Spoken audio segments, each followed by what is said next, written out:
Et salut à toi! Le sujet de cette vidéo aujourd'hui, c'est les sociétés à prépondérance immobilière.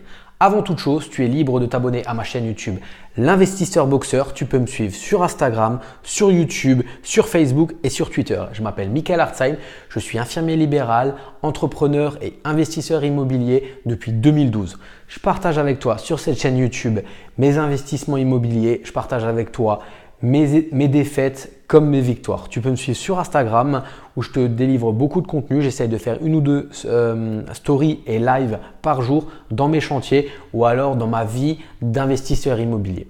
Mais aujourd'hui, je voulais répondre à une question, à un sujet qu'on m'a posé sur Instagram.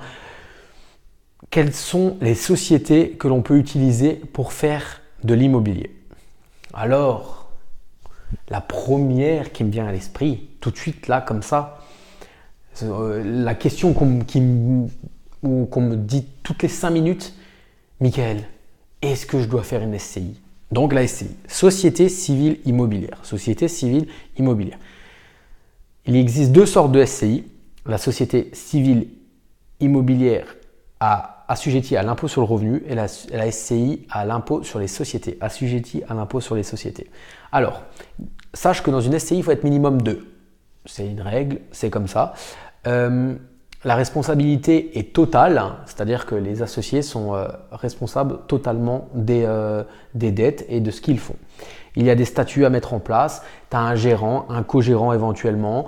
Dans les SCI, tu ne peux pas faire d'activité commerciale, c'est-à-dire que si tu as une SCI et tu veux faire de la location courte durée, tu ne peux pas. L'objet social est obligatoire et le capital social est de 1 euro minimum. Donc, une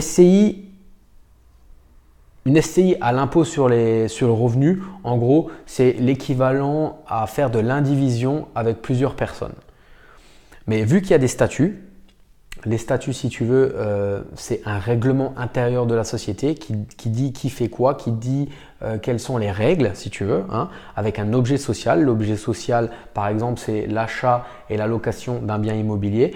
À l'impôt sur le revenu, en gros, c'est l'équivalent de l'indivision, sauf que si tu es à 5 à 6 personnes, tu es à 6 copains à vouloir t'acheter un immeuble, vaut mieux à la limite faire une SCI plutôt que de l'acheter en indivision. Une SCI à l'impôt sur les sociétés, par contre, c'est, comme son nom l'indique, assujetti à l'impôt sur les sociétés. Alors, tu peux mettre une SCI à l'impôt sur le revenu et lever l'option pour après basculer à l'impôt sur les sociétés. Et là, par contre, c'est déjà différent. Ça marche déjà plus comme une SCI, comme une société normale. Voilà, tu es obligé de faire un bilan comptable avec un relevé. Un compte d'amortissement avec un bilan comptable. Donc, SCI à l'impôt sur les sociétés dit comptable.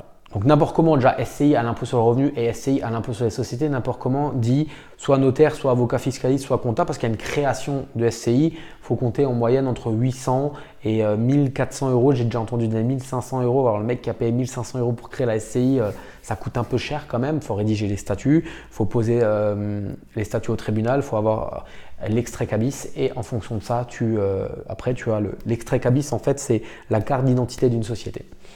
Donc pour l'immobilier, tu as donc SCI à l'IR, SCI à l'IS. Sachant que vraiment tout est à adapter en fonction de ton projet, en fonction du triangle de l'investissement. Toi, le bien, la fiscalité. Il y a dans ça tout plein de choses qui rentrent en compte. Comment tu vas louer, est-ce que tu vas louer en meublé, est-ce que tu vas louer en nu, est-ce que tu vas faire de la colocation, est-ce que tu vas faire de la division, est-ce que tu vas faire de l'agrandissement, est-ce que tu vas rénover les combles. Tout ça, c'est à voir. Tout ça aussi, je l'explique dans ma formation RLE, mais tout ça, c'est vraiment, il faut que tu te formes avant de faire de grosses bêtises, avant de ne pas pouvoir, genre tu vas faire de la rénovation pour de l'agrandissement et tu vas voir en fait 1 an ou 2 ans après que tout ce que tu as dépensé en travaux, tu ne pourras pas l'utiliser parce que ta SCI par exemple elle est à l'IR. Par contre à l'IS, ça serait passé en charge. Voilà, il y a plein de choses à prendre en compte. Après, tu as aussi la SARL, Société à responsabilité limitée. Donc le nom l'indique bien, c'est assez responsabilité limitée, c'est assez limité. La responsabilité est limitée aux apports. La SARL, c'est quand tu es à plusieurs et l'EURL, c'est quand tu es tout seul. Donc là, pareil aussi, statut obligatoire, gérant. Dans l'objet social, tu peux faire toutes les activités. Donc par exemple, si tu veux faire un immeuble, tu achètes un immeuble et tu voulais faire une SCI pour faire de la location courte durée, sache que les activités commerciales ne rentrent pas dans la SCI. Donc tu seras obligé de faire soit une SARL, soit la transition, une SASU, société par action simplifiée. Et si tu es seul, comme moi, j'en ai deux, une SASU, société par action simplifiée unipersonnelle. Voilà. Pareil, 1 euro minimum d'apport, apport en numéraire ou en nature. Donc voilà, en numéraire, en argent. Tu peux faire de l'apport en argent ou en nature. Tu peux ramener, par exemple, tu as déjà un appartement, tu peux ramener un appartement dans la société, tu fais un apport en nature. Commissaire au compte, tu es obligé de mettre un commissaire au compte par contre dans les SARL et dans les SAS, sauf si les apports sont à moins de 30 000 euros. Voilà. Mais il y a beaucoup de variantes à prendre en compte quand tu veux créer une société à prépondérance immobilière. Il y a beaucoup de choses à vérifier. Il faut vraiment se poser, il faut vraiment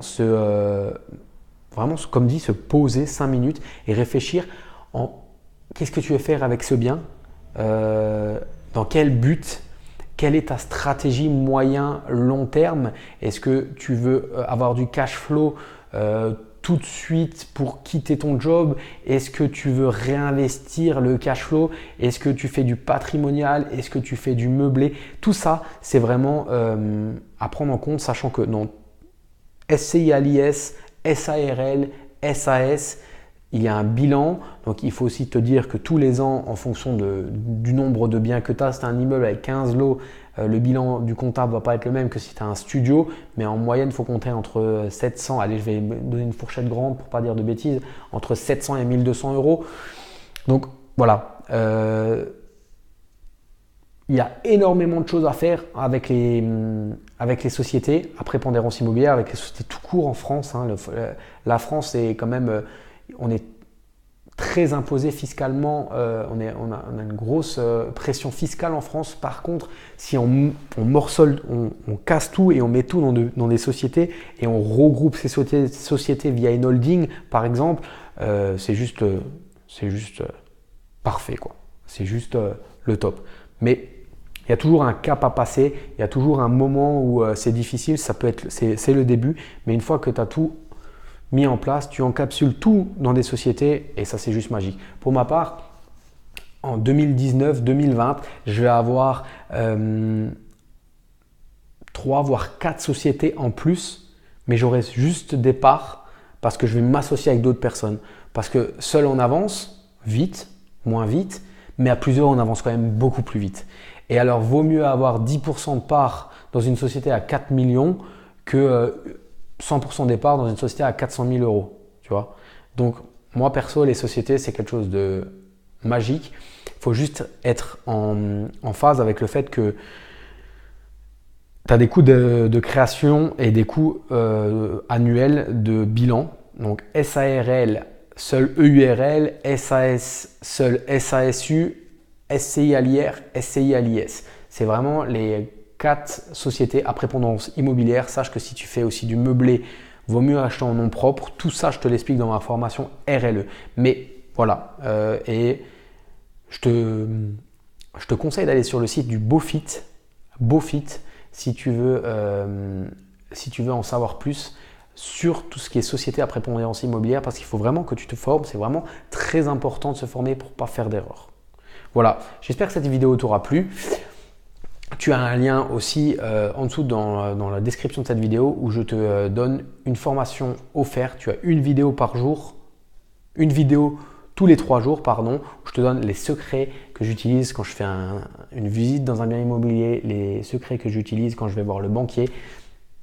Je te donne tout ce que je sais, c'est 1 heure de formation. Fonce, n'hésite pas. Tu rentres ton mail, tu reçois une vidéo tous les 3 jours sur ta boîte mail. N'oublie pas de regarder dans tes éléments indésirables aussi. Souvent, elles arrivent ici.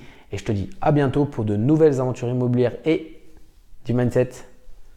Salut!